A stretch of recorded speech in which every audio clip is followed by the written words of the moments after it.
thank you for a wonderful introduction. Thank you, all of you, for an absolutely wonderful welcome back to New Hampshire.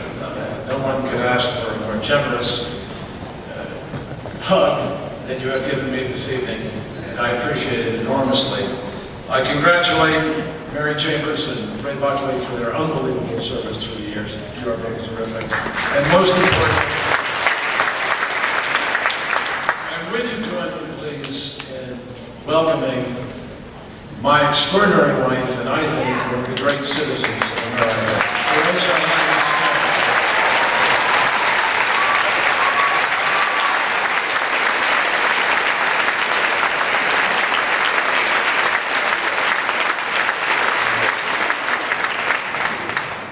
My fellow Democrats, my friends from an extraordinary journey. This war in Iraq is a disgrace. Bob Woodward is right. They are in a state of denial. But it's worse than that. They're in a state of deception. They tell us that we're making progress in Iraq and that there's no civil war. That is a lie. They tell us that the Johns Hopkins studies of Iraqi casualties is phony. That is a lie. You can see it every day for yourself on television. They tell us that the congressional page stem is a Democratic ploy to win the midterm elections. That is a lie. The issue is here because of a Republican cover-up, and the party that preaches moral values that covered this up has no right to preach moral values.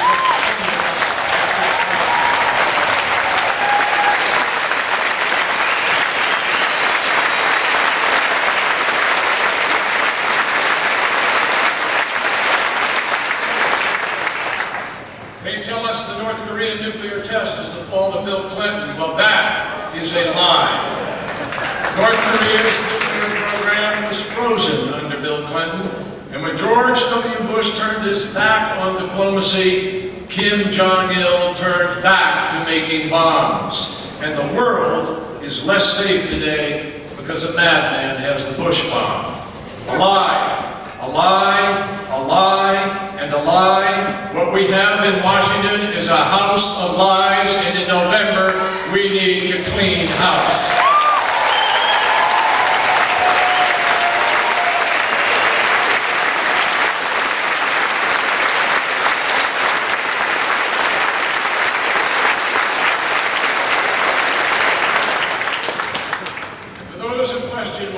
To this war, just as they questioned my opposition to Vietnam after I returned. Let me tell you, when you know the truth, when the facts are there for all to understand, when the lies and deceptions have been laid bare for everybody to see, then it is both a right and an obligation as an American to disagree with a president who is wrong, with a policy that is wrong, and a war in Iraq that weakens our nation, doesn't strengthen it.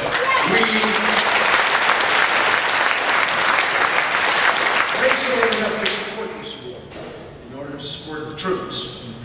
I say the best way to support the troops is to oppose a course that squanders their lives, oppose a course that dishonors their sacrifice, oppose a course that does a disservice to our principles. They say that we would dishonor the lives that have been lost by changing course in Iraq. How immoral and shameful and extraordinary to suggest that we should use the lives already given to excuse more lives that must be given in the future. How immoral to say that more must die because others already have.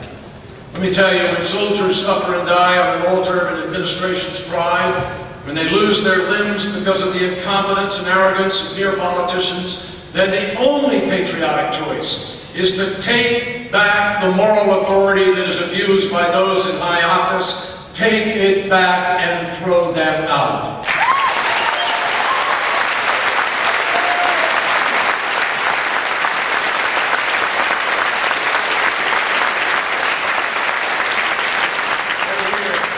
Right here in New Hampshire, Congressman Bass, Congressman Bradley, failed to ask the tough questions. failed to demand answers, and rubber-stamped a willful president's wrongful course. That failure demands that the independent voice of New Hampshire be represented by the independent voices of Paul Hodes and Carol Shea Porter.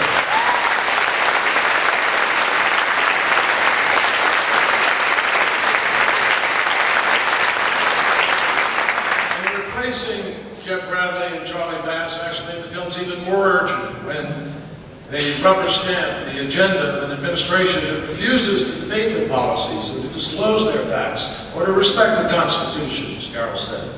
And when that administration uses its own military blunders to answer their own failures with more of the same. Let me tell you something.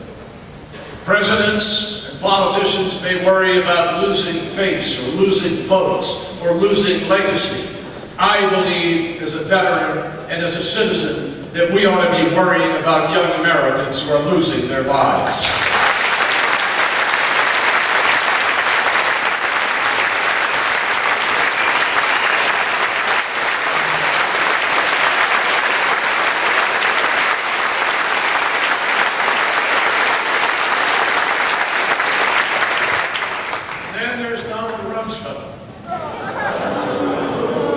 He's been called the most stubborn, incompetent, arrogant defense secretary in American history, and that's just what the Republicans call him. Donald Rumsfeld, the man who should have been fired as Secretary of Defense a long time ago. Donald Rumsfeld recently gave a low and an ugly speech in which he smeared those who dissent from a catastrophic policy. And then he spoke of moral confusion. Well, there certainly is a lot of moral confusion around these days. It's immoral for old men to send young men to fight in a war without a strategy to be able to win, and for a war that makes you weaker and not stronger. It is immoral to lie about the progress in that war in order to get through a news cycle or an election cycle. It is immoral to treat 9/11 as a political pawn and to continue to excuse the invasion of Iraq by exploiting the 3,000 mothers and fathers and sons and brothers, daughters who were lost that day. They were attacked not by Saddam Hussein in Iraq, but by Osama bin Laden in Afghanistan.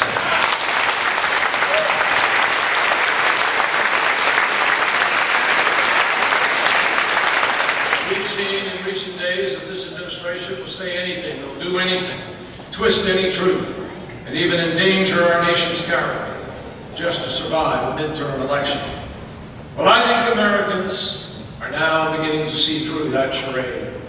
Americans now know the truth that we have a Katrina foreign policy.